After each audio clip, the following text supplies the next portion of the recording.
दोस्तों, दुनिया के किसी भी मुल्क में रहने वाले परदेसी हों, उन्हें बहुत सी मुश्किलात का सामना करना पड़ता है। ये परदेस उनकी जवानी, उनका हुस्न खा जाते हैं। खास तौर पर अरब ममालिक में काम करने वाले परदेसी जिनकी जवानियां खत्म हो गई, मगर उनके घर के हालात नहीं बदले। उनके बच्चे आज भी गुर्बत की जिंदगी बसर करते हैं। कफील कई कई महीने उनको तनख्वाह नहीं देते, जिसकी वजह से उनके बीवी बच्चों को लोगों के ताने बर्दाश्त करना पड़ते हैं।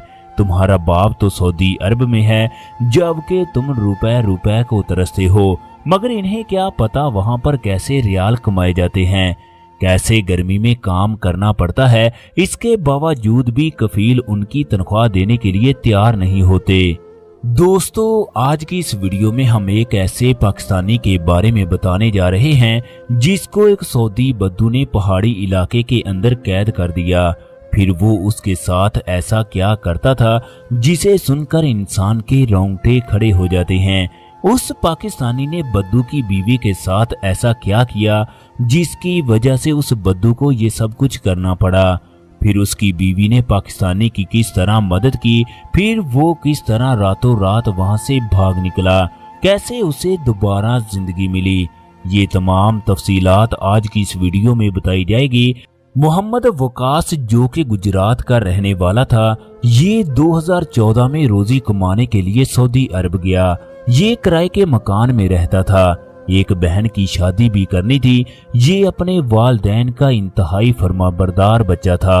वालदैन इससे बहुत ज्यादा प्यार करते थे। ये जब सऊदी अरब गया तो वालदैन इसकी जुदाई में रोते रहते।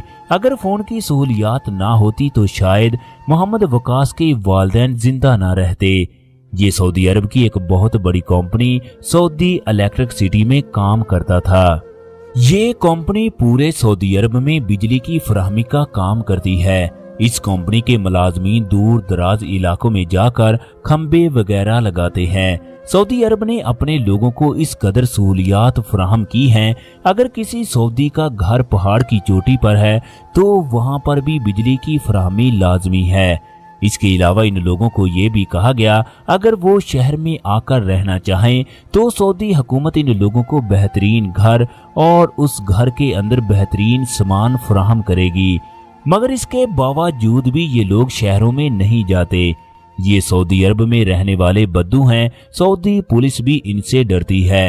एक दफा मोहम्मद वकास की कंपनी जिजान के इलाके में खंबे लगाने के लिए गई। शहर से कुछ सामान लाना था, लिहाजा सऊदी बद्दू, जिसका नाम सालम था, वो इनके साथ गया। रास्ते में पुलिस चेक पोस्ट पर बेशुमार गाड़ियां खड़ी थी जिनकी चेकिंग जारी थी, मगर मोहम्मद सालम ने इन तमाम बातों की कोई परवाह ना की। उसने गाड़ी को साइड से निकालकर भगाना शुरू कर दिया। चनाचे पुलिस ने दूर जाकर सालम को चारों तरफ से घेर लिया। फिर उसे कहने लगी, तुम्हें इस बात का पता है चेकिंग चल रही है, फिर तुम किस वजह से भागे। सऊदी सालम ने हैरान कर देने वाले अल्फाज कहे, ये मुल्क मेरा है, मैं इसका मालिक हूँ, तुम कौन होते हो मुझे इस जगह रोकने वाले। सालम ने उनकी अच्छी खासी क्लास ली, जिसके बाद वो माजरत करके वहां से चले गए। इस बद्दू से पूरा इलाका डरता था। मोहम्मद वकास और कंपनी के वर्कर ने 15 दिन के अंदर तमाम काम मुकम्मल कर लिया। फिर वहां से रियाज वापस आ गए। अभी 10 दिन ही गुजरे थे कि उसी बद्दू की कॉल आई कि सारे इलाके में लाइट आ रही है, मगर हमारी साइड पर मसला आ रहा है, लिहाजा आप लोग किसी मुलाजिम को भेजें जो यहाँ आकर इसे ठीक करे। कंपनी ने मोहम्मद वकास को कहा, आपको जिजान जाना होगा, वहां जाकर पता करो क्या मसला है। अगर कोई बड़ा मसला है तो बताओ, कंपनी के वर्कर वहां पर पहुंच जाएंगे। मोहम्मद वकास किसी भी सूरत वहां पर जाने के लिए तैयार नहीं था। उसने 15 दिन पहले ही बड़ी मुश्किल से गुजारे थे।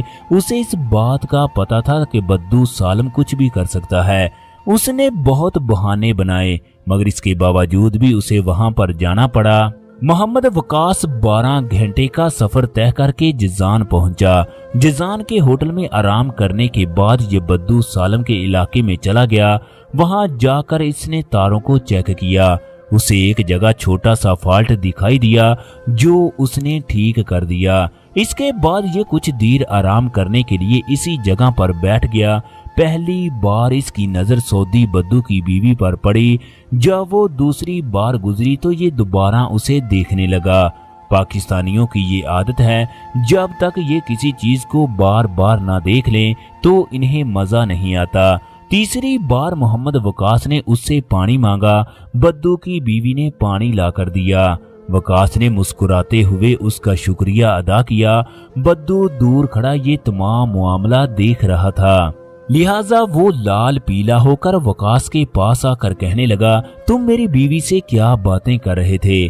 तुम उसकी तरफ देखकर मुस्कुराए क्यों? तुमने किस वजह से उससे पानी मांगा? तुम उससे भगा कर ले जाना चाहते हो? वकास पसीने से शराबूर हो चुका था। उसे इस बात का पता नहीं था कि वो कितनी बड़ी गलती कर बैठा है। वकास उसे समझाता रहा कि ऐसा कुछ भी नहीं है, मैंने सिर्फ पानी मांगा है, मगर वो किसी भी सूरत बात मानने के लिए तैयार नहीं था। लिहाजा उसने बाजू से पकड़ा और इसे तहखाने में ले जाकर बंद कर दिया। बद्दू कहने लगा, अब मैं देखता हूँ तुम्हें यहाँ से कौन निकालता है। मोहम्मद वकास वहाँ पर बैठकर सोच रहा था अब क्या होगा, क्योंकि उसने पुलिस वाला मामला अपनी आंखों से देखा था। जब वो लोग बद्दू का मुकाबला ना कर सके तो मैं इसका क्या मुकाबला कर सकता हूँ। शाम तक उसे खाने के लिए कुछ ना मिला। अंदर थोड़ा सा पानी था जिसे वो पी पी कर गुजारा कर रहा था। जब बद्दू घर से निकला तो उसकी बीवी ने वकास को रोटी का एक टुकड़ा खाने के लिए दिया। फिर कहने लगी, ये आदमी किसी की नहीं मानता। मैं रात को चाबी हासिल करके तुम्हें यहाँ से निकाल दूंगी, वरना ये तुम्हें जिंदा नहीं छोड़ेगा। रात को बद्दू की बीवी ने किसी तरीके से चाबी हासिल की और तहखाने का ताला खोला। फिर मोहम्मद वकास को कहने लगी, तुम जल्दी जल्दी जिजान को छोड़कर निकल जाओ, वरना ये आदमी तुम्हें ढूंढ लेगा। अब वकास वहां से रात के अंधेरे में छुपता छपाता जिजान पहुंचा। इसके बाद रियाज आ गया।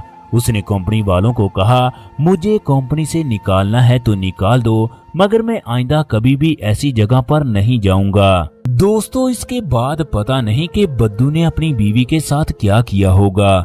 वो इंतहाई नेक और बहादुर खातून थी। उसने बहादुरी दिखाकर दुनिया वालों को बता दिया, इंसानियत आज भी इस दुनिया में जिंदा है। जो लोग परदेश में रहते हैं वो किसी सऊदी के घर वाले की तरफ आंख उठाकर भी ना देखें, वरना आपके साथ बहुत कुछ हो सकता है। अल्लाह तबारक व तआला परदेश में रहने वालों की हिफाजत फरमाए, उनकी तमाम मुश्किलात को आसान कर दे, उन्हें अपने खजानों से रिज़्क अता करे।